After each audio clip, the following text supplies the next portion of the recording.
Hello and welcome to फिजिएप academy. समझते हैं कि क्वेश्चन नंबर 1 हमसे कह क्या रहा है। क्वेश्चन नंबर 1 में बच्चों हमसे बोला जा रहा है कि कोई भी दो चार्जेज हैं, दोनों चार्जेज 5 माइक्रोकूलम और 5 माइक्रोकूलम के चार्जेज हैं और दोनों चार्जेज फिक्स्ड हैं और एक दूसरे से 6 मीटर की डिस्टेंस पर है। सी ए बी का मिड पॉइंट है और सी पॉइंट से कोई थर्ड चार्ज जो -5 माइक्रोकूलम का चार्ज है उसको ए बी के परपेंडिकुलर 0.06 काइनेटिक एनर्जी के साथ प्रोजेक्ट किया जाता है और देखने में आता है कि जो पार्टिकल प्रोजेक्ट किया गया वो डी पॉइंट पे जाके रुक जाता है। तो हमसे पूछा जा रहा है सी डी की वैल्यू क्या है, यानी सी और डी के बीच का डिस्टेंस क्या है। ध्यान दें बच्चों, C D is equal to x मैंने लेट कर लिया। देखिए, क्योंकि यहां इस -5 माइक्रोकूलम चार्ज को सी पॉइंट पर काइनेटिक एनर्जी दी गई है और जैसे ही ये -5 माइक्रोकूलम का चार्ज इधर डी पॉइंट की तरफ आएगा तो 5 माइक्रोकूलम दिस और ये 5 माइक्रोकूलम का चार्ज इस चार्ज पर अट्रैक्टिव फोर्स लगाएंगे। मतलब ये हुआ -5 माइक्रोकूलम चार्ज पर जब वो इधर की तरफ आ रहा है इस डायरेक्शन में, यानी सी डी के अलोंग इस डायरेक्शन में डी सी डायरेक्शन में एक अट्रैक्टिव फोर्स लगेगा और उस अट्रैक्टिव फोर्स के कारण इस -5 माइक्रोकूलम चार्ज का मोशन रिटार्डेड होता जाएगा। जब इस -5 माइक्रोकूलम चार्ज का मोशन रिटार्डेड होता जाएगा ऑब्वियसली इसीलिए ये डी पॉइंट पे जाके रुक जाएगा। हमने यहाँ सी और डी के बीच का डिस्टेंस x मान लिया है, तो हम देख रहे हैं बच्चों ये बी डी और ए डी पाइथागोरस थ्योरम से आप कह सकते हैं √x² + 9 और वैसे ही यहां पर भी ये √x² + 9 हमको मिल जाएगा। आगे बढ़ते हैं, हम यहां अप्लाई करते हैं एनर्जी कंजर्वेशन लॉ। ऐसा क्यों? क्योंकि हम जाने यहां इसके पास काइनेटिक एनर्जी है, पोटेंशियल एनर्जी है और यहां इसके पास टोटल एनर्जी हम इजीली फाइंड आउट कर सकते हैं। रीजन, क्योंकि काइनेटिक एनर्जी तो डी पॉइंट पे जाके 0 हो जाएगी, क्योंकि डी पॉइंट पे जाके गिवन है कि वो जो चार्ज पार्टिकल है -5 माइक्रोकूलम का वो रुक जाता है, तो डी पॉइंट पर केवल और केवल पोटेंशियल एनर्जी होगी। तो हम यहाँ सी पॉइंट पर टोटल एनर्जी निकालें, डी पॉइंट पर टोटल एनर्जी निकालें, दोनों को इक्वल कर दें, आंसर मिल जाएगा। तो सबसे पहले हम डी सी पॉइंट पर टोटल एनर्जी निकालते हैं। देखिए, सी पॉइंट पर काइनेटिक एनर्जी तो हमें दिया ही है 0.06 जूल, तो हम सी पॉइंट पर निकालते हैं सबसे पहले हम पोटेंशियल एनर्जी। पोटेंशियल एनर्जी का फॉर्मूला बच्चों आप जानते हैं 1/4πε0 Q1 Q2 R, यानी U = 1/4πε0 Q1 Q2 R। ध्यान दीजिए 1/4πε0 9 × 10⁹ Q1 Q2। हम ध्यान दें, हमें इस -5 माइक्रोकूलम चार्ज का इस +5 माइक्रोकूलम चार्ज और ये +5 माइक्रोकूलम चार्ज के कारण पोटेंशियल एनर्जी निकालना है। मतलब ये हुआ हम इस पेयर का पोटेंशियल एनर्जी निकालेंगे और इस पेयर का पोटेंशियल एनर्जी निकालेंगे, जो हम देख ही रहे हैं दोनों न्यूमेरिकली इक्वल ही होंगे। तो हम अब यहां सी पॉइंट पर जो पोटेंशियल एनर्जी है वो किसी एक पेयर का पोटेंशियल एनर्जी निकाल लें और उसका डबल कर दें।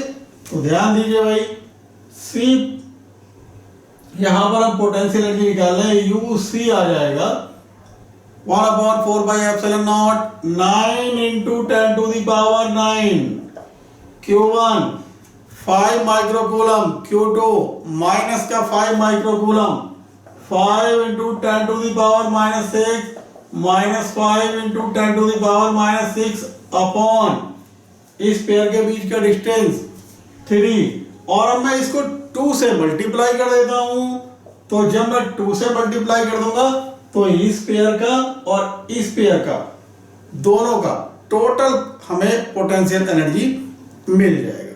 तो ध्यान दीजिए भाई, अब हमारे पास यूसी आ गया, ये 3 टाइम्स कैंसिल, तो हमको मिलता है यहाँ 25 मल्टीप्लाइड बाई 2 50 मल्टीप्लाइड बाई 3 150 और माइनस का 150 into 10 to the power minus का 3 मिलेगा। और हम देख रहे हैं ये आ जाएगा माइनस का 0.15 जूल।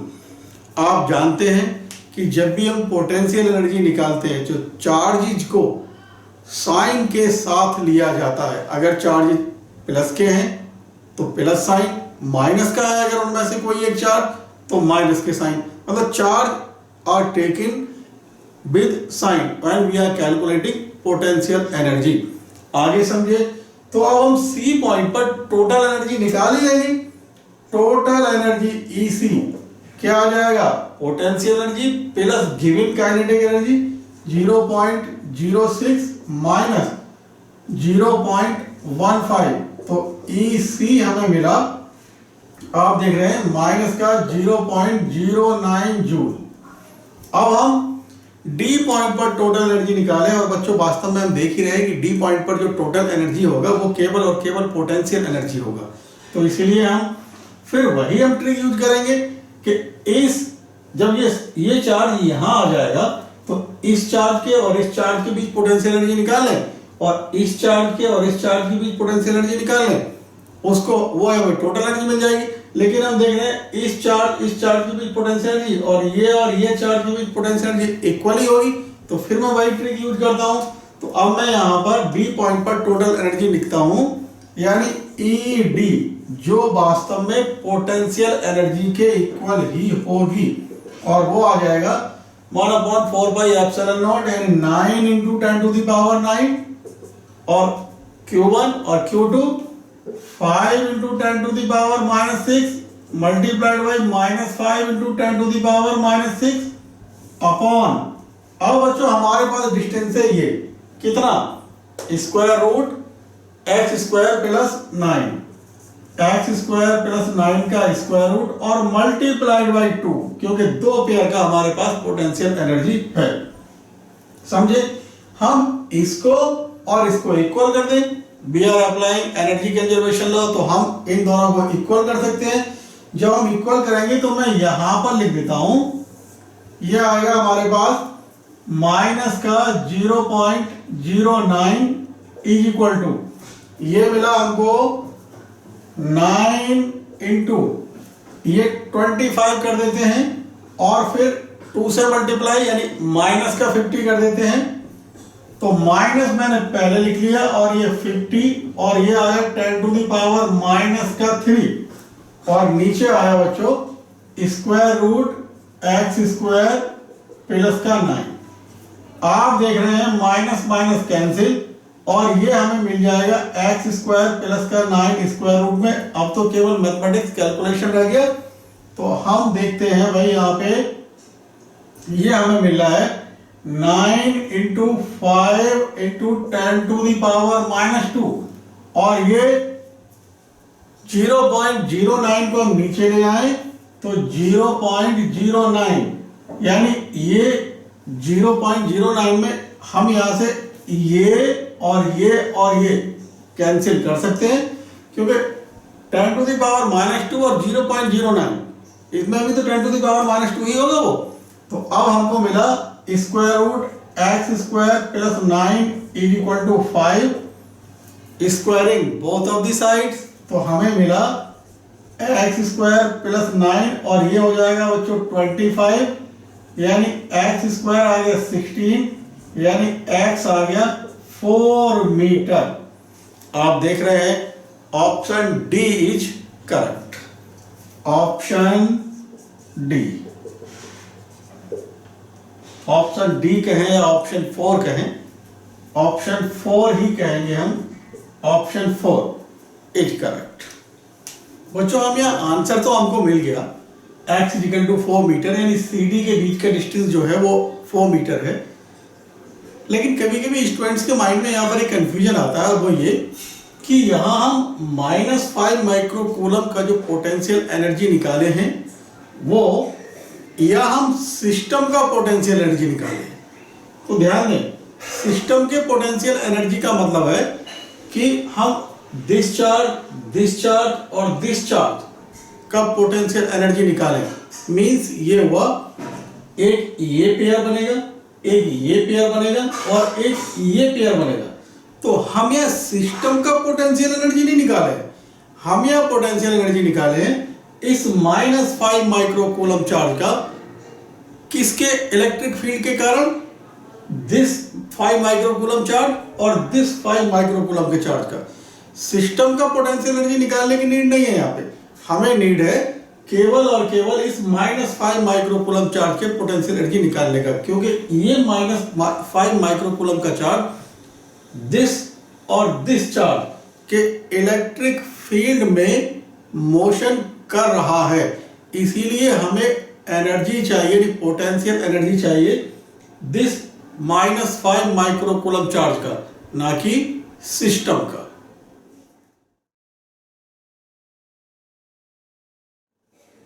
क्वेश्चन नंबर 2 में हमें दिया किया गया है, सबसे पहले हम यही समझते हैं, we are giving 3 concentric metallic cells of radii r, 2r and 3r as shown in figure।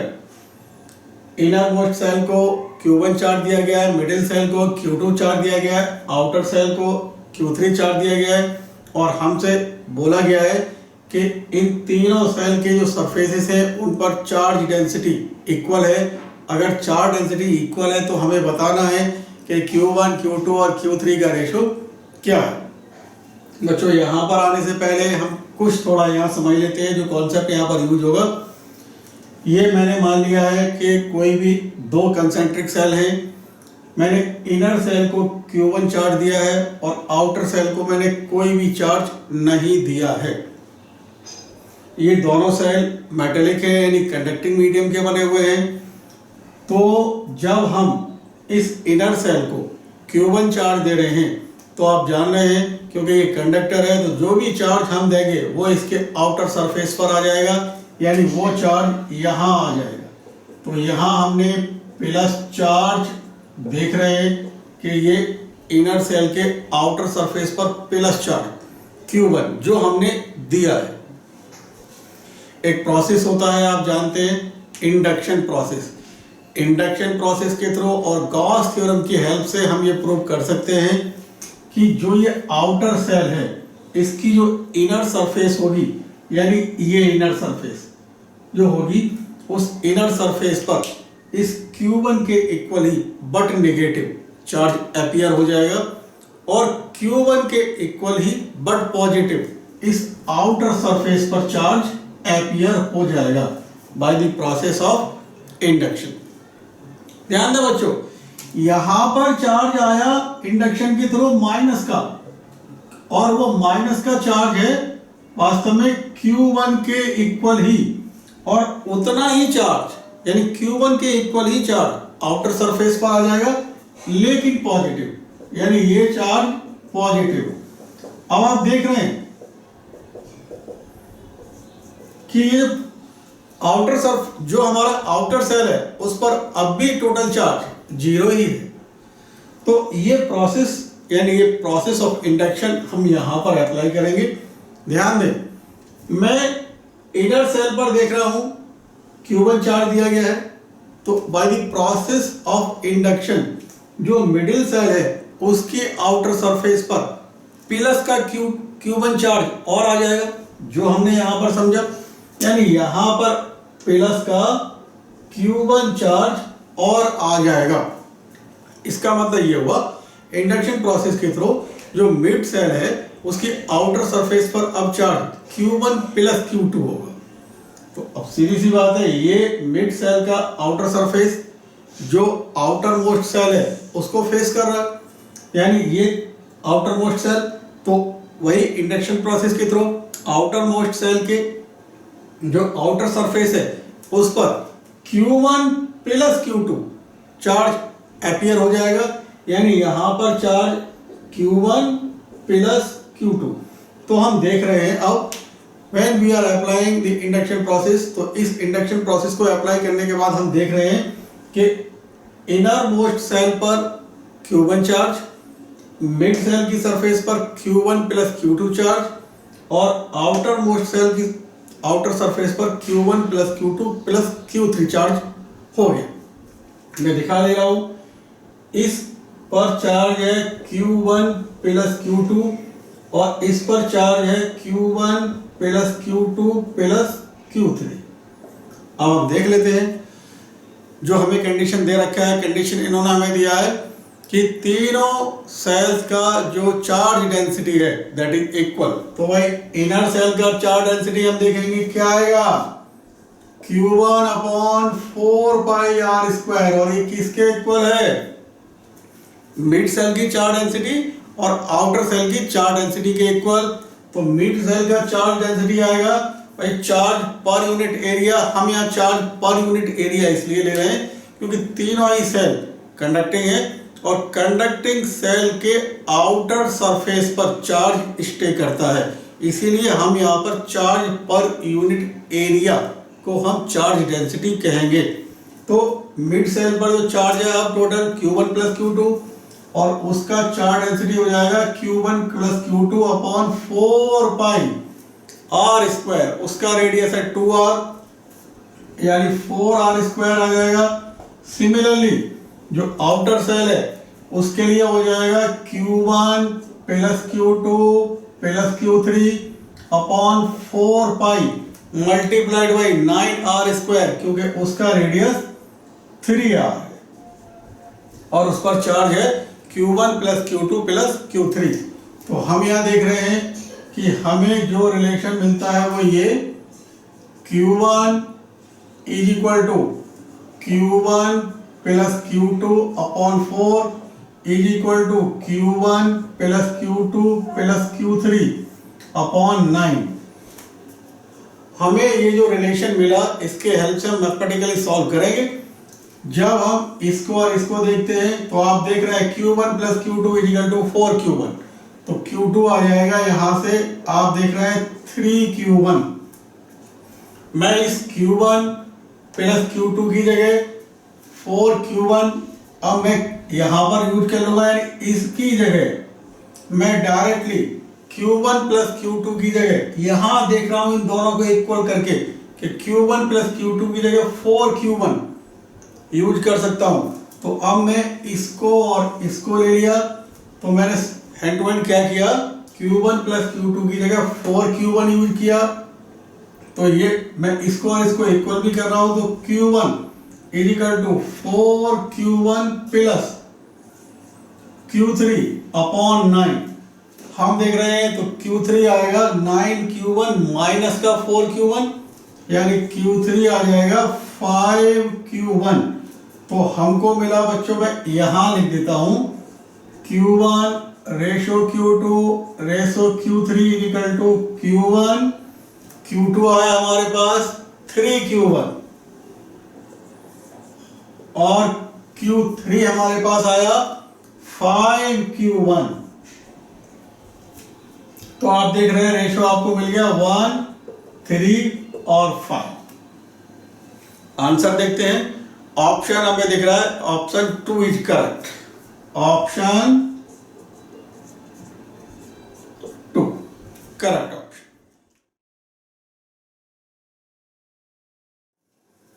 Question 3 में हमसे कह रहे हैं we are giving 2 identical metallic spheres. ये दे रखे हैं हमें 2 आइडेंटिकल मेटालिक स्फीयर्स और इन दोनों के बीच में जो डिस्टेंस है वो d है और दोनों पर अट्रैक्टिव फोर्स है। इन दोनों के बीच में जो फोर्स है वो अट्रैक्टिव है और वो है F। और कॉमन सेंस का बात है बच्चों कि जब दोनों के बीच में फोर्स अट्रैक्टिव है यानी दोनों पर चार्जेस अनलाइक रहे होंगे। अगर मैं इस पर चार्ज प्लस का Q1 मान लूं तो इस पर चार्ज मैं मानूंगा माइनस का Q2। आगे कह रहे हैं अब हमने इन दोनों स्फीयर को टच कर दिया और टच करने के बाद उतने ही डिस्टेंस पर फिर रख दिया। तो जब हमने टच किया और टच करने के बाद उतने ही डिस्टेंस पर फिर रख दिया। तो अब ये कह रहे हैं कि अब दोनों चार्जेस के बीच, दोनों स्फीयर के बीच में उतने ही मैग्नीट्यूड का रिपल्सन फोर्स लगता है, यानी फोर्स उतना ही है। लेकिन अब जो केस बनेगा वो ये, क्योंकि दोनों ही स्फीयर मेटेलिक है, तो जब हम इन दोनों को टच करेंगे तो टच करने के बाद इस पर और इस पर जो चार्ज रहेगा वो जो अभी चार्ज है इस केस में, उस चार्जेस का सम का हाफ इस पर आ जाएगा और रिमेनिंग हाफ इस पर आ जाएगा। मतलब इस पर चार्ज आएगा Q1 माइनस Q2 अपॉन 2 और बच्चों इस पर आएगा Q1 माइनस Q2 अपॉन 2। अब हमसे पूछा है कि इनिशियली दोनों चार्ज, दोनों जो स्फीयर थे उन पर जो चार्जेज है उसका रेशो कितना है। बहुत आसान न्यूमेरिकल है, कूलम्ब्स लॉ को बिलोंग करता है। ध्यान दें, इस केस में जो फोर्स होगा, पहले केस में जो फोर्स आएगा वो आप देख रहे हैं, वो आएगा F is equal to K Q1 Q2 upon d square. और इस केस में जो फोर्स आएगा, क्योंकि वो V मैग्नीट्यूड में F के ही इक्वल है, K Q1 minus Q2 upon 2 और Q1 माइनस Q2 अपॉन 2 और डिवाइडेड बाई दोनों के बीच के डिस्टेंस का स्क्वायर, यानी 1 अपॉन डी स्क्वायर। तो मैं यहां लिख देता हूं K अपॉन 4 और Q1 माइनस Q2 का स्क्वायर, दोनों और नीचे डी स्क्वायर। क्योंकि दोनों फोर्सेस इक्वल है, हम इन दोनों को इक्वल कर देते हैं तो हमें मिलेगा, यहां हम करते हैं K Q1 Q2 upon d square और ये आएगा K अपॉन 4d स्क्वायर और ये Q1 माइनस Q2 का स्क्वायर। हम देख रहे हैं K और ये d स्क्वायर कैंसिल, हमको मिलेगा Q1 माइनस Q2 का square is equal to 4Q1 Q2। a minus b का होल स्क्वायर ओपन करते हैं, Q1 square plus Q2 square minus का 2Q1 Q2, इसको इधर ले आए, माइनस का 4Q1 Q2 is equal to 0। तो हमें मिलेगा Q1 स्क्वायर माइनस का 6Q1 Q2 प्लस का Q2 square is equal to 0। हमसे बोला जा रहा है इस सिचुएशन में इनिशियली Q1 और Q2 का रेशियो, यानी Q1 अपॉन Q2 पूछा जा रहा है। तो हम क्या करते हैं, इस पूरे इक्वेशन को Q2 स्क्वायर से डिवाइड कर देते हैं। जब हम Q2 स्क्वायर से डिवाइड कर देंगे तो यहाँ हमें मिलेगा Q1 अपॉन Q2 का square minus 6Q1 Q2 upon Q2 square और ये हो जाएगा प्लस का Q2 square upon Q2 square is equal to 0। हम देख रहे हैं एक Q2 से ये Q2 कैंसिल, ये दोनों Q2 स्क्वायर कैंसिल, तो यहाँ हमें मिला Q1 अपॉन Q2 का स्क्वायर। यहाँ हमको मिलता है Q1 अपॉन Q2 का स्क्वायर और यहाँ माइनस का 6Q1 अपॉन Q2 और ये प्लस का 1 इज इक्वल टू 0। हम Q1 अपॉन Q2 को x मान लें तो ये बन जाएगा हमारे पास x स्क्वायर माइनस का 6x plus 1 is equal to 0। वास्तव में हमें x का ही वैल्यू फाइंड आउट करना है। आप देख रहे हैं ये क्वाड्रेटिक इक्वेशन है और यहाँ पर हम श्रीधराचार्य फॉर्मूला यूज करते हैं और वो श्रीधराचार्य फॉर्मूला क्वाड्रेटिक इक्वेशन के लिए आप जानते हैं x इज इक्वल टू, ये जानते हैं आप, x इज इक्वल टू बच्चों माइनस का b plus minus b square minus 4ac upon 2a, b square minus 4ac square root में, तो a की जगह 1, b की जगह माइनस का 6, c की जगह 1, तो हमें मिलेगा x is equal to minus का v यानी 6 हो जाएगा, प्लस माइनस ये 36 आएगा और ये माइनस का 4 अपॉन 2, तो x आएगा आपके पास 6 प्लस माइनस 32 स्क्वायर रूट में अपॉन 2, तो ये आ जाएगा 32 को हम लिख सकते हैं 8 मल्टीप्लाइड बाई 4 का स्क्वायर रूट के बाहर 2 आ जाएगा।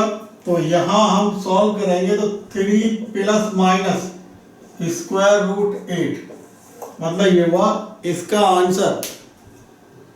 यानी Q1 अपॉन Q2 का जो रेशो है, हम कहें Q1 अपॉन Q2 का रेशो 3 प्लस माइनस रूट 8, हमें यह मिला Q1 upon Q2 equal to 3 plus minus square root 8। लेकिन रेशो है हमारे लिए जो फाइंड करना है वो माइनस का Q1 अपॉन Q2, यानी माइनस का Q1 अपॉन Q2 आ जाएगा। माइनस पहले लगा लें तो ये आएगा 3 प्लस माइनस रूट 8। दो आंसर हो सकते हैं, इसका मीन्स ये हुआ, मैं यहां पर लिख देता हूं। यहां पहला आंसर हो सकता है माइनस 3 प्लस रूट 8, और दूसरा ऑप्शन हो सकता है, माइनस हम कॉमन ले लें, माइनस का 3, मतलब हमने माइनस कॉमन ले ब्रैकेट में 3 प्लस स्क्वायर रूट 8। तो हम देखते हैं कि option third is correct. Option third correct option.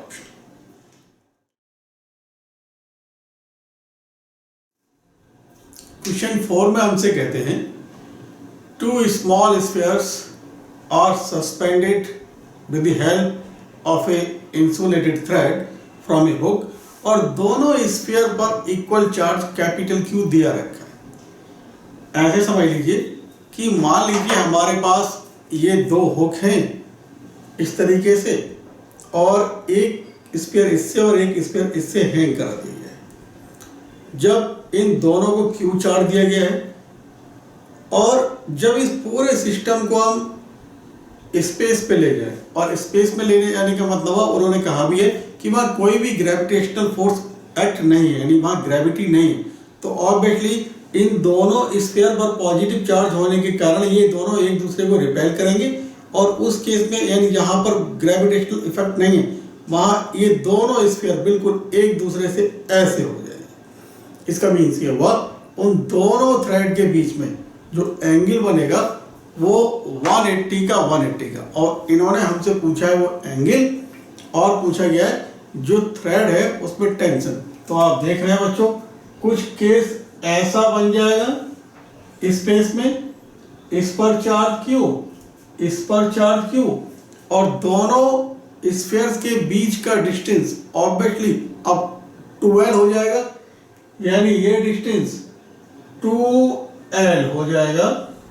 तो हम कह सकते हैं कि जो अब इस थ्रेड में टेंशन आएगा वो दोनों के बीच लगने वाले इलेक्ट्रोस्टैटिक फोर्स के इक्वल, जो कि रिपल्सन होगा, और वो आएगा 1/4 pi epsilon not Q multiplied by Q upon 2L का स्क्वायर।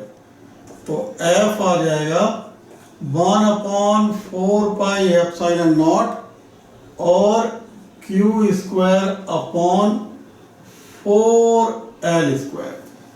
देख लेते हैं भाई ऑप्शन कौन सा है। Option 1 is correct. Option 1 correct option.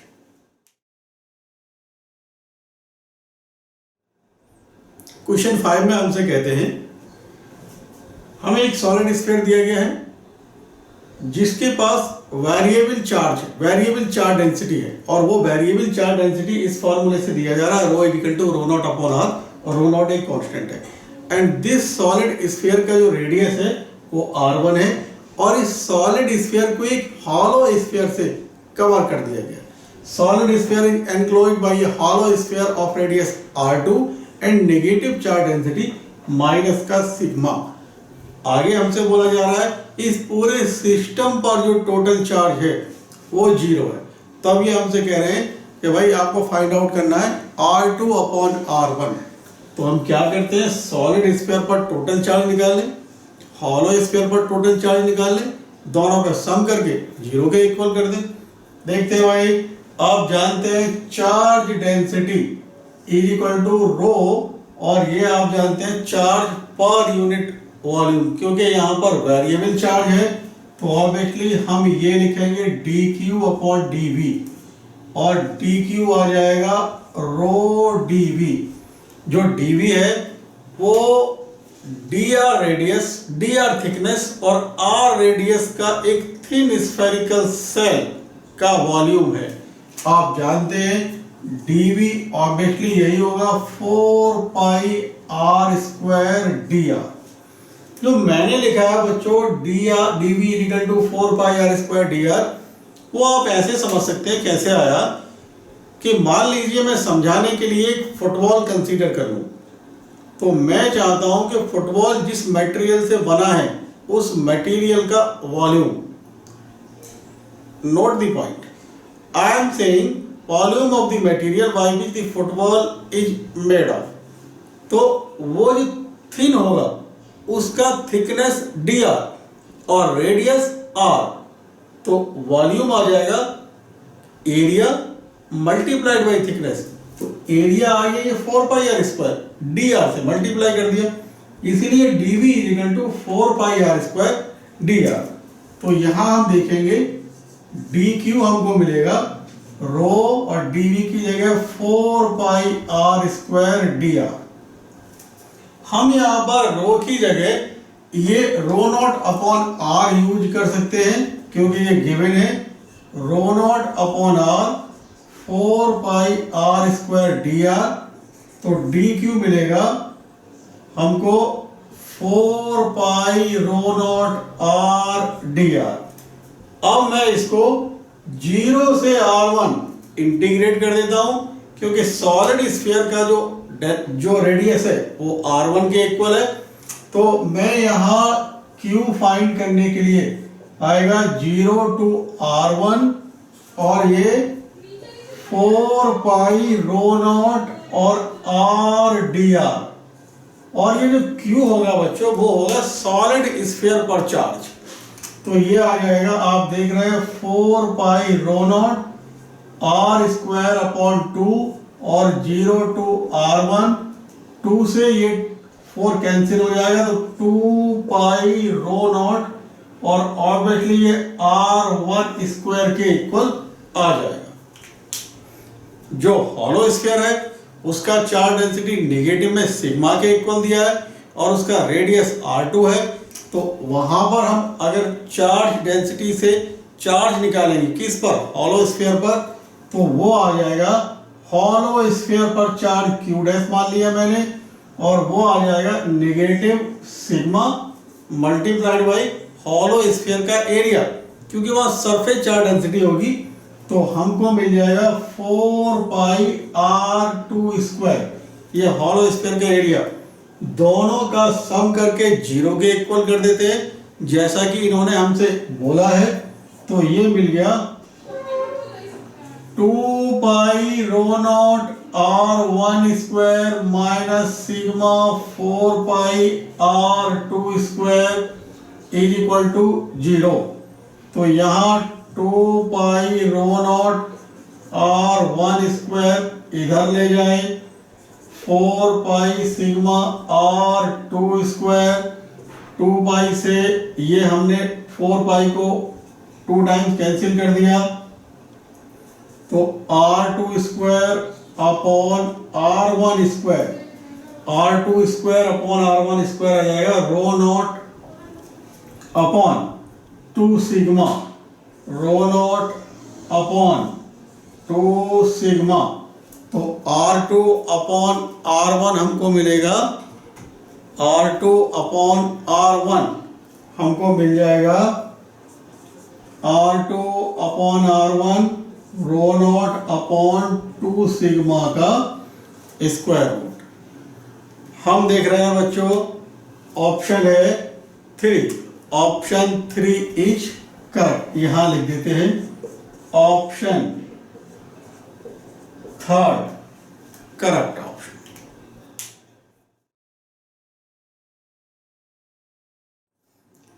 Question number 6 में हमसे कहा जा रहा है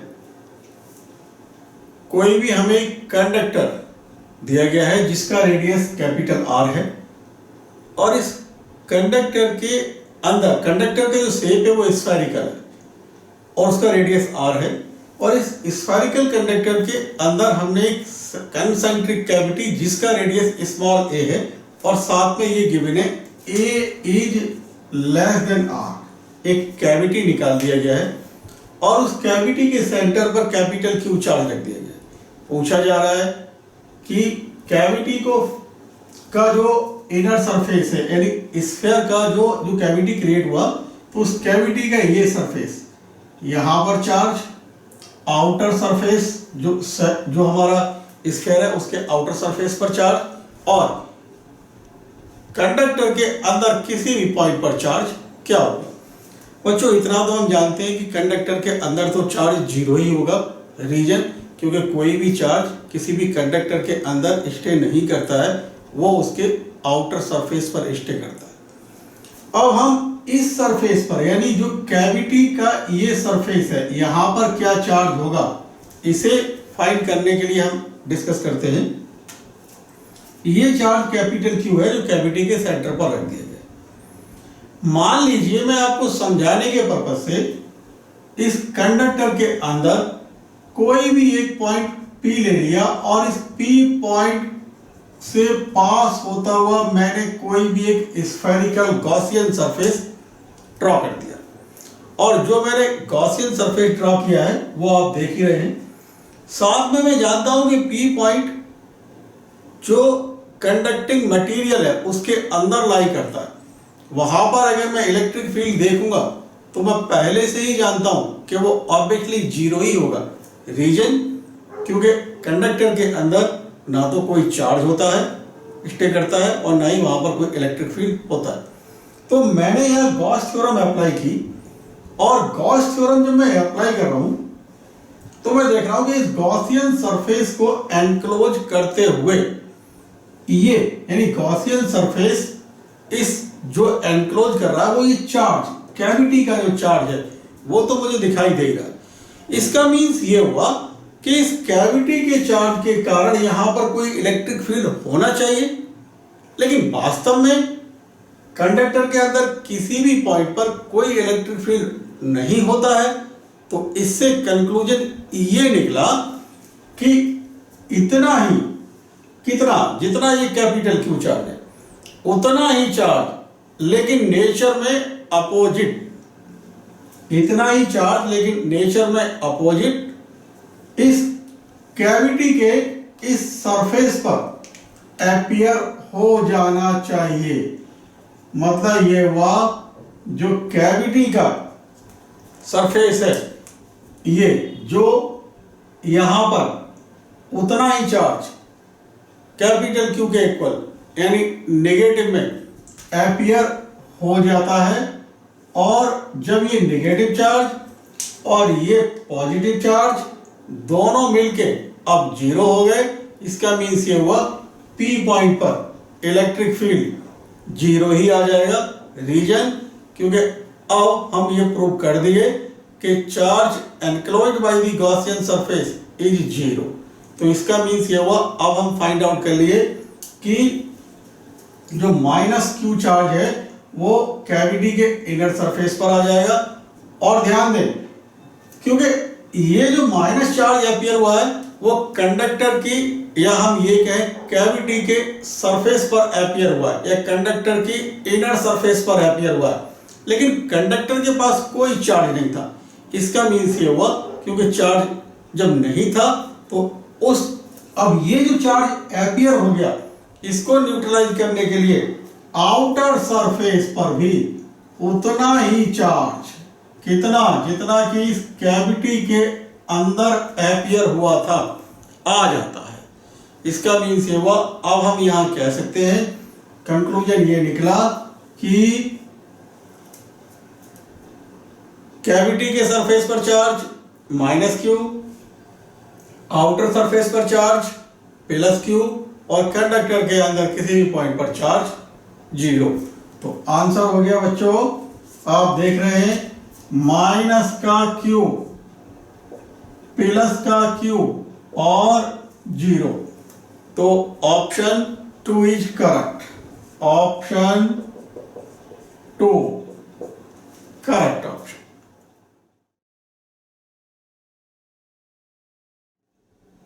क्वेश्चन 7 में हमसे कहते हैं कोई भी दो चार्जेस हैं Q एंड Q, मतलब दोनों इक्वल चार्जेस हैं और उनको x एक्सिस पर, हमने ये x एक्सिस मान लिया, ये ओरिजिन हो गया, इधर x एक्सिस पर x इजिकल टू a पर और इधर x equal to minus a पर रख दिया गया है। ये है x एक्सिस और ये है बच्चों y एक्सिस। अब एक तीसरा चार्ज और है Q नॉट, और उस Q नॉट का वैल्यू भी इन्होंने Q/2 ही दिया है।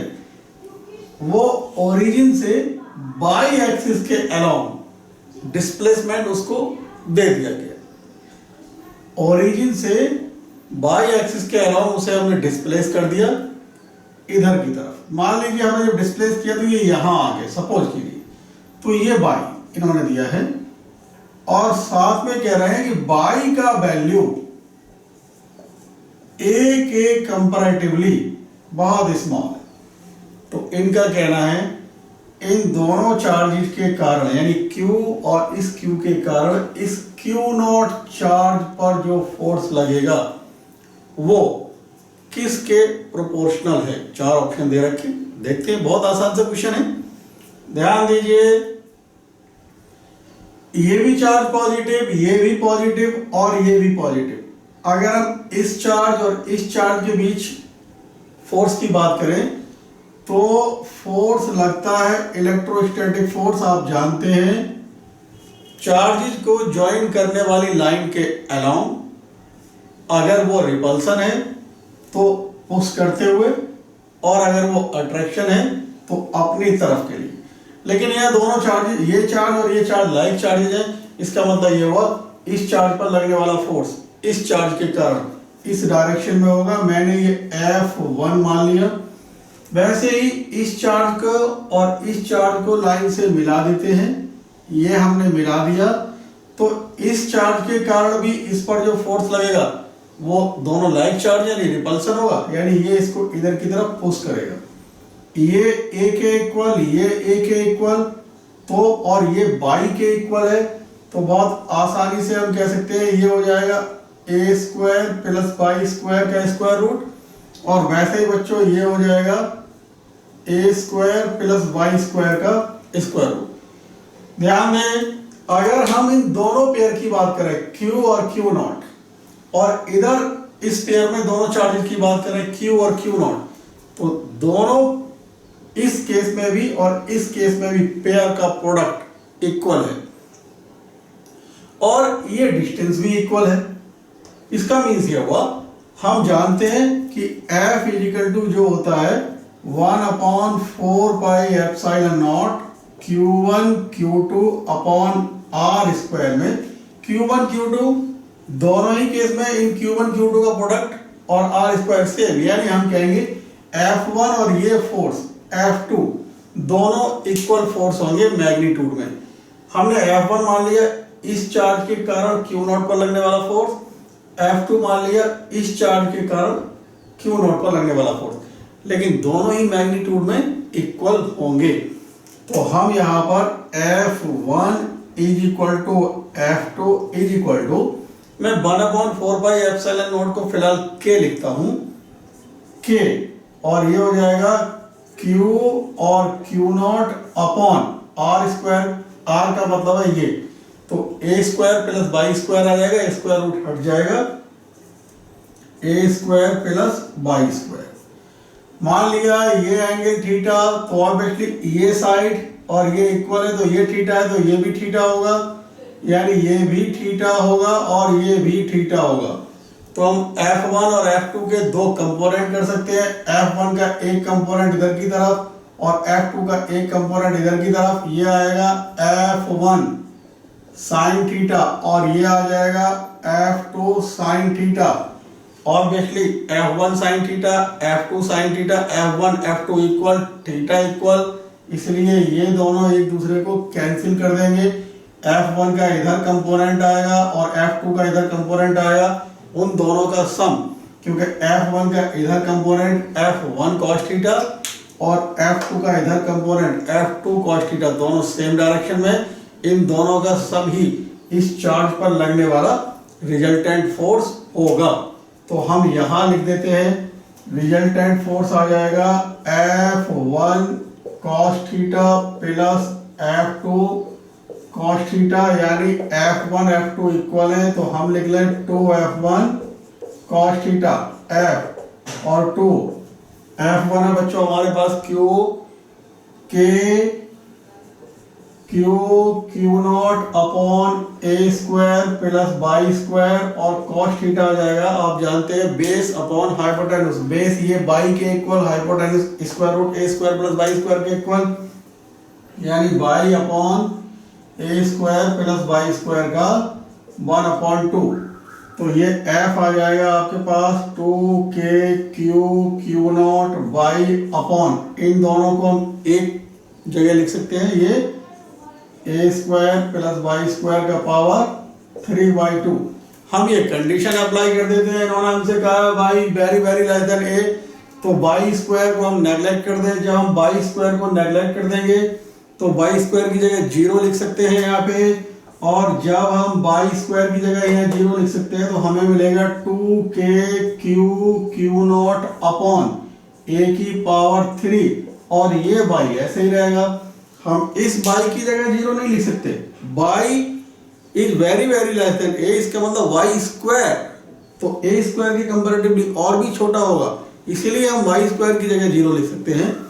अब आप देख रहे हैं जो ब्रैकेट में मैंने टर्म लिखा बच्चों वो कांस्टेंट है, तो हम बहुत आसानी से कह सकते हैं F directly proportional two by. Option देखते हैं, ऑप्शन 1 इज करेक्ट। मैं यहां लिख देता हूं ऑप्शन 1 करेक्ट ऑप्शन।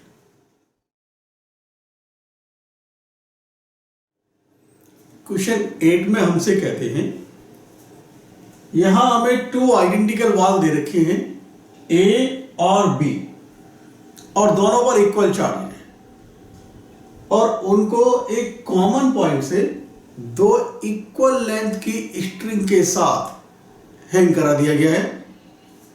आप जानते हैं और हम पहले भी किसी न्यूमेरिकल में ये डिस्कस किए हैं कि जब हम 2 बॉल को हैंग कराएंगे तो उनमें चार्ज इक्वल है, तो इलेक्ट्रोस्टैटिक रिपल्सन होगा और उस रिपल्सन के कारण वो एक दूसरे से दूर हटेंगे।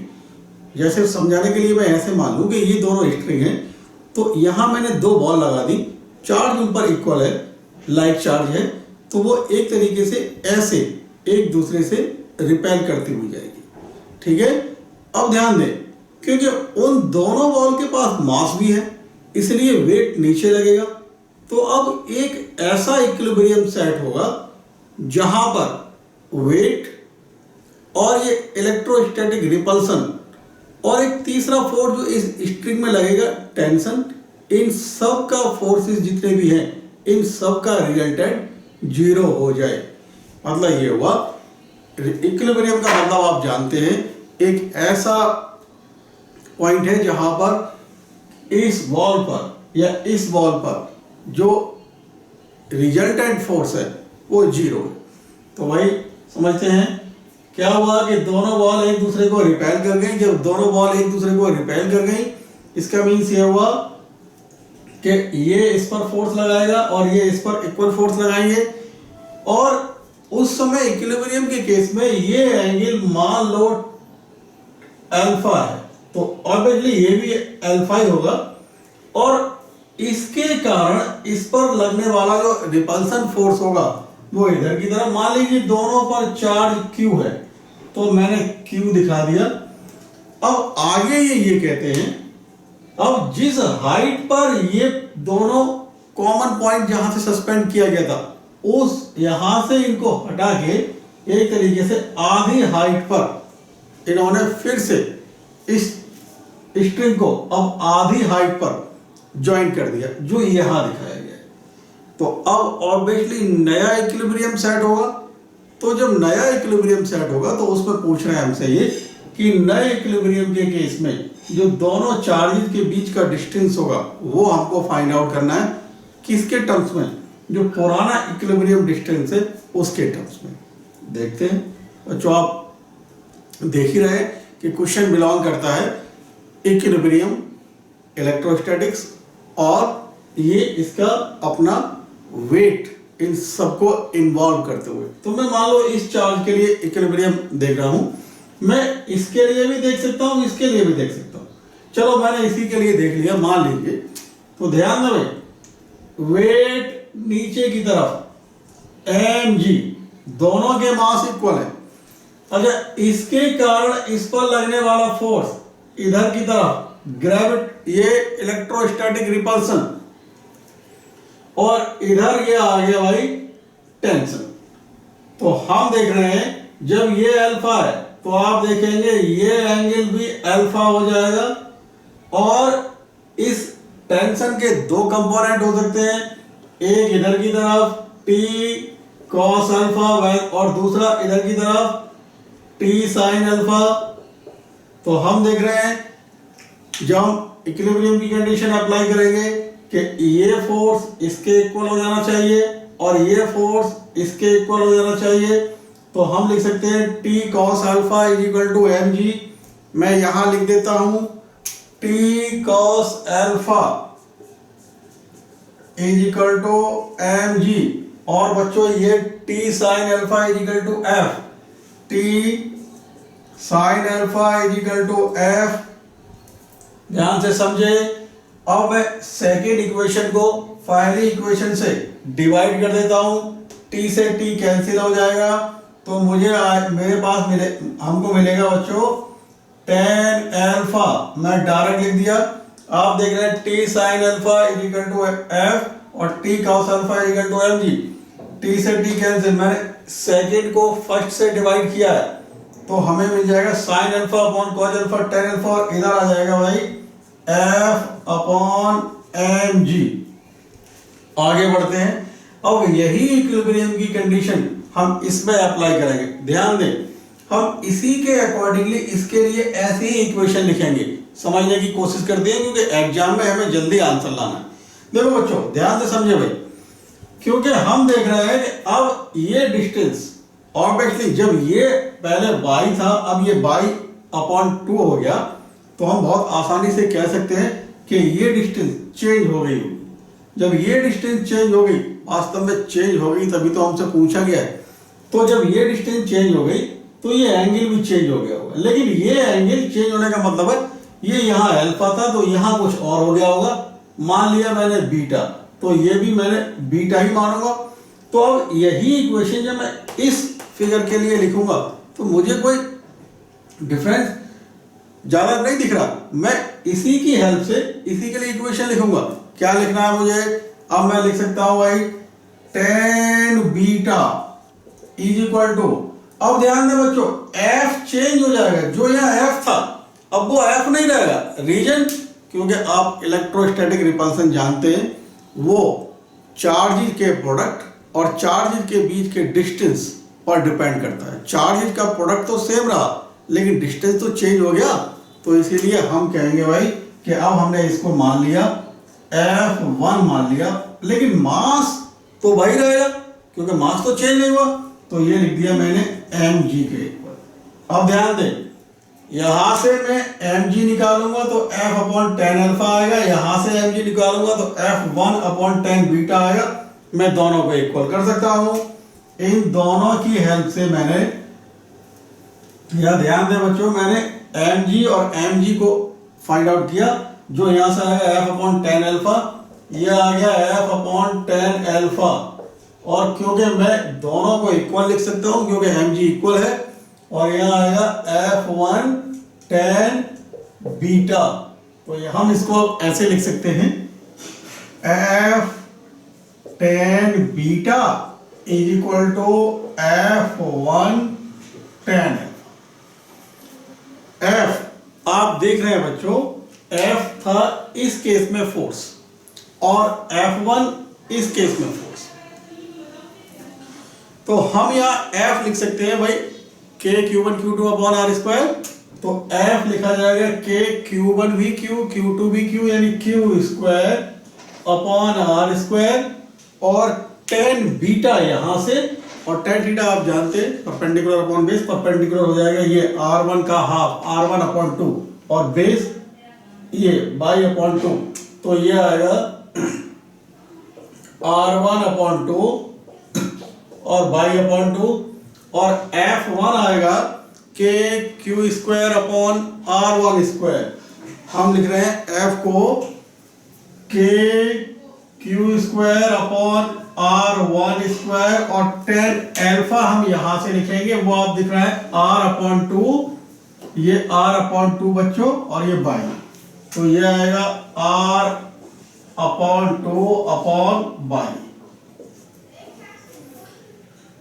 यहां से के Q स्क्वायर कैंसिल, 2 से 2 कैंसिल, यहां बचा हमको R1 upon by are square, और ये आया R upon 2 by R1 square.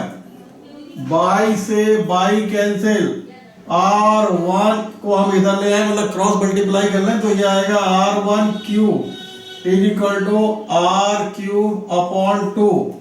तो R1 आ जाएगा R अपॉन 2 का पावर 1 अपॉन 3, और हम देख रहे हैं ऑप्शन थर्ड इज करेक्ट। यहां लिख देते हैं ऑप्शन 3 करेक्ट ऑप्शन।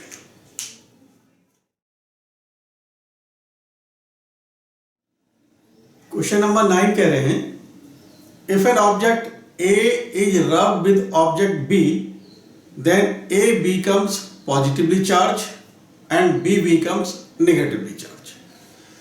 हमें इन्होंने एक ऑब्जेक्ट दिया है A और दूसरा ऑब्जेक्ट B दिया है। जब हम इन दोनों को आपस में रब करते हैं, रगड़ते हैं, तो बोला जा रहा है इस पर A becomes positively charged और B becomes negatively charged। आगे कह रहे हैं, if however an object made of substance A is rubbed with another object made of substance C, यानी अब दूसरा केस है A का C के साथ रब किया जा रहा है, तब कह रहे हैं A becomes negative charge। उस समय A पर नेगेटिव चार्ज और C पर पॉजिटिव चार्ज। अब इनका कहना है कि भाई जब हम what will happen if an object made of substance B is rubbed against an object made of substance C, तो B और C को जब हम रब करेंगे तो क्या होगा। पहले इसका कॉन्सेप्ट समझ लेते हैं। इधर हम पहले कॉन्सेप्ट समझते हैं, बहुत आसानी से आप इसको कर सकते हैं। मान लीजिए मेरे पास ये कोई भी दो ऑब्जेक्ट हैं P और Q। जब मैंने इन दोनों को आपस में एक दूसरे के साथ रब किया तो मैंने देखा कि इस पर पॉजिटिव चार्ज आया और इस पर नेगेटिव चार्ज आया।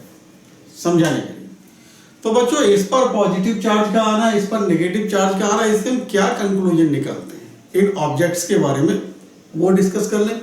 ध्यान दें, जिस पर पॉजिटिव चार्ज आया उससे इलेक्ट्रॉन बाहर निकले, कहाँ गए, जिस पर नेगेटिव चार्ज आया। पहला कंक्लूजन ये। अब इसी से दूसरा कंक्लूजन निकलेगा कि जिस पर पॉजिटिव चार्ज आया उसमें जो इलेक्ट्रॉन्स थे वो अपने न्यूक्लियस के साथ लूजली बॉन्ड थे। किसके रिलेटिव? इस अदर ऑब्जेक्ट के रिलेटिव। मतलब ये अगर हम P और Q ऑब्जेक्ट्स को आपस में कंपेयर करें तो P ऑब्जेक्ट्स में जो इलेक्ट्रॉन्स थे वो Q ऑब्जेक्ट के कंपैरेटिवली लूजली बॉन्ड थे। इसका मीन्स ये हुआ, वही हम कंक्लूजन यहां देखेंगे, A पर पॉजिटिव चार्ज, B पर नेगेटिव चार्ज। इसका मीन्स ये हुआ A में इलेक्ट्रॉन्स बी के कंपैरेटिवली लूजली बॉन्ड है। इसलिए हम कहेंगे कि ए पर जो इलेक्ट्रॉन्स हैं वो अपने न्यूक्लियस के साथ बी के कंपैरेटिवली लूजली बॉन्ड है। वैसे ही जब हम ए का सी के साथ देख रहे हैं तो ए पर नेगेटिव चार्ज और सी पर पॉजिटिव चार्ज, यानी यहाँ पर जब हम ए और सी का देखते हैं तो सी पर पॉजिटिव चार्ज, यानी अब ए के कंपैरेटिवली सी में जो इलेक्ट्रॉन्स हैं वो लूजली बॉन्ड है। इसका मीन्स ये हुआ अगर हम इन तीनों ऑब्जेक्ट का कंपेयर करें ए, बी और सी, तो हम कह सकते हैं कि सी में जो इलेक्ट्रॉन्स हैं वो सबसे ज्यादा लूजली बॉन्ड हैं, और जो फिर उसके बाद जो लूजली बॉन्ड इलेक्ट्रॉन है वो ए में है, और उसके बाद जो लूजली बॉन्ड इलेक्ट्रॉन है वो बी में है। मतलब ये हुआ ए बी सी तीनों ऑब्जेक्ट में सबसे ज्यादा लूजली बॉन्ड इलेक्ट्रॉन सी के पास है, उससे कम लूजली बॉन्ड इलेक्ट्रॉन ए के पास है, और सबसे कम लूजली इलेक्ट्रॉन बॉन्ड बी के पास है। इसका मीन्स ये हुआ जब हम बी और सी को आपस में रब करेंगे तो बहुत कॉमन सेंस की बात है, क्योंकि सी में लूजली जो इलेक्ट्रॉन्स अपने न्यूक्लियस के साथ बॉन्ड है वो सबसे ज्यादा लूज है। इसका मीन्स ये हुआ जब हम बी और सी को एक दूसरे से रब करेंगे तो सी पर पॉजिटिव चार्ज आएगा और बी पर नेगेटिव चार्ज आएगा। बी बिकम्स नेगेटिव और सी बिकम्स पॉजिटिव। मतलब यहां से हम कंक्लूजन निकाले थे, अभी आपको सबसे पहले समझाए थे कि जिससे इलेक्ट्रॉन निकलते हैं यानी जिस पर पॉजिटिव चार्ज आता है वो लूजली बॉन्ड इलेक्ट्रॉन रखता है। तो क्योंकि अभी हमने इस कंक्लूजन से ये पता लगा लिया कि सी पर इलेक्ट्रॉन सबसे ज्यादा लूजली बॉन्ड है, तो हम कैसे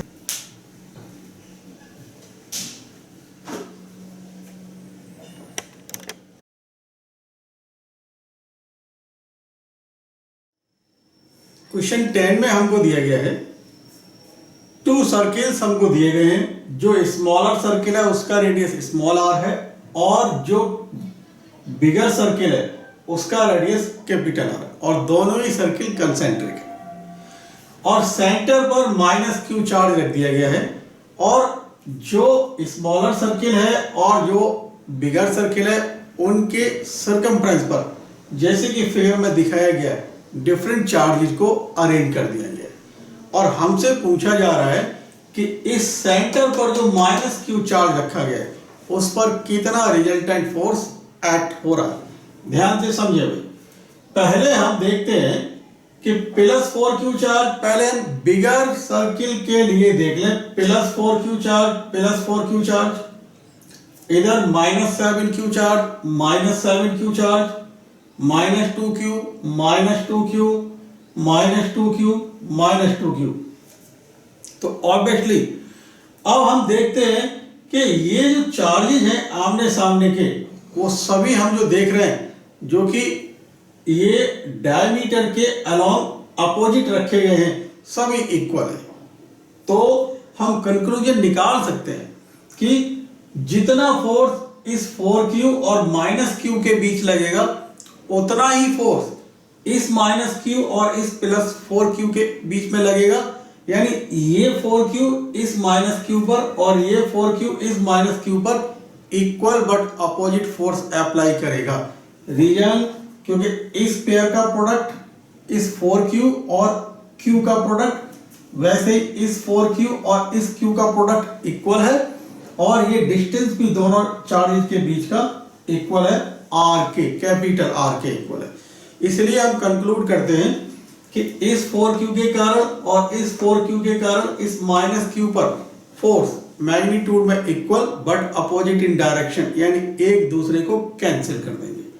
ठीक है, तो हमें कोई इसको लिखने की नीड नहीं है, वो हम एनालिसिस कर लिए। वैसे ही इस -7q और इस -q और ये -7q और ये -q के साथ भी वही केस बन जाएगा। मतलब ये हुआ ये -7q इस -q पर उतना ही फोर्स अप्लाई करेगा जितना ये -7q इस -q पर, लेकिन डायरेक्शन में अपोजिट, यानी इसके कारण इस पर लगने वाला फोर्स, इसके कारण इस पर लगने वाला फोर्स एक दूसरे को कैंसिल कर देंगे। सिमिलर केस इस -2q और इस -2q के साथ होगा, सिमिलर केस इस -2q और इस -2q के साथ होगा।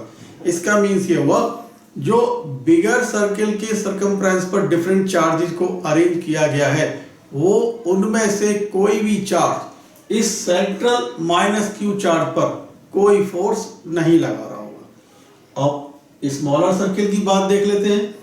हम देख रहे हैं ये +2q और ये -q, इनके बीच में अट्रैक्टिव फोर्स होगा क्योंकि दोनों चार्जेस अनलाइक हैं, यानी इसके कारण इस पर लगने वाला फोर्स, इसके कारण इस पर लगने वाला फोर्स इधर की तरफ होगा, दोनों चार्जेस को ज्वाइन करने वाली लाइन के अलोंग इधर की तरफ। तो मैं वो इसको ऐसे लिख देता हूं, यानी वो फोर्स ये आएगा और मैंने वो F1 मान लिया। वैसे ही बच्चों इस +q और इस -q के बीच लगने वाला फोर्स अट्रैक्टिव होगा क्योंकि अनलाइक चार्ज है, और इस -q और इस -q क्योंकि दोनों लाइक चार्ज हैं वो फोर्स रिपल्सिव होगा।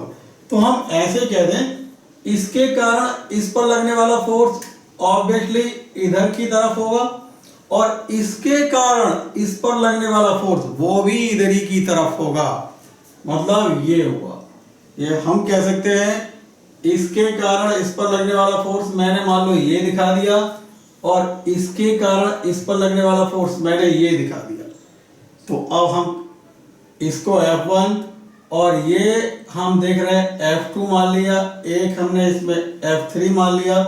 तो F1 है, आप देख रहे हो +2q और -q के बीच लगने वाला फोर्स, तो ये F1 आ जाएगा K 2q यानी K Q1 Q2 upon R²।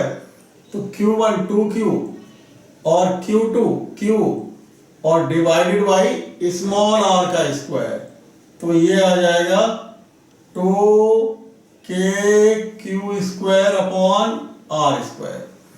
अब ये देख लेते हैं भाई, मान लो इसके कारण इस पर लगने वाला फोर्स F2 है, तो F2 आ जाएगा इसके और इसके बीच लगने वाला फोर्स जो कि रिपल्सन होगा, अभी हम डिस्कस किए थे इधर की तरफ लगेगा, तो वो हो जाएगा kq² अपॉन R²। और इसके कारण इस पर लगने वाला फोर्स अट्रैक्शन होगा, वो भी इधर ही की तरफ लगेगा और वो भी F3 kq² अपॉन R² के इक्वल हो जाएगा। इस F2 और F3 की डायरेक्शन दोनों की सेम है, इधर की तरफ है, तो दोनों ऑब्जेक्ट ऐड हो जाएंगे। हम F2 और F3 का रिजल्टेंट मान लीजिए F4 से दिखा देते हैं, तो F2 और F3 का रिजल्टेंट आ जाएगा, इन दोनों का सम कर दें 2kq² अपॉन R²। अब हम देख रहे हैं बच्चों F4 और F1 एक दूसरे के साथ परपेंडिकुलर है, ये F1 और ये F4, और बाय द वे दोनों मैग्नीट्यूड में इक्वल भी हैं। F1 आया 2kq² अपॉन R² और F4 आया 2kq² अपॉन R²। तो जब दो फोर्स एक दूसरे के इक्वल और दोनों मैग्नीट्यूड में मतलब एक दूसरे के इक्वल और परपेंडिकुलर होते हैं, तो उनका रिजल्टेंट आप जानते आ जाता है √2 multiplied by any one force. Any one force मतलब आइदर F1 और F4, तो ये आ जाएगा F1 और F आ जाएगा √2 और F1 लिख लीजिए आप 2kq² अपॉन R²। हम यहां पर k का वैल्यू यूज कर लेते हैं, तो F मैं यहां लिखता हूं आ जाएगा 1/4 पाई ε0 2√2 q² अपॉन R²। 4 को हम 2 से कट करेंगे तो 2 टाइम्स, और उस 2 को इस √2 से कट करेंगे तो √2 टाइम्स।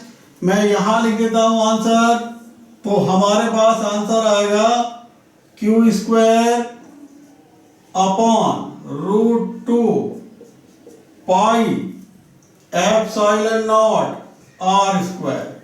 ऑप्शन देखते हैं, ऑप्शन 1 इज करेक्ट। ऑप्शन 1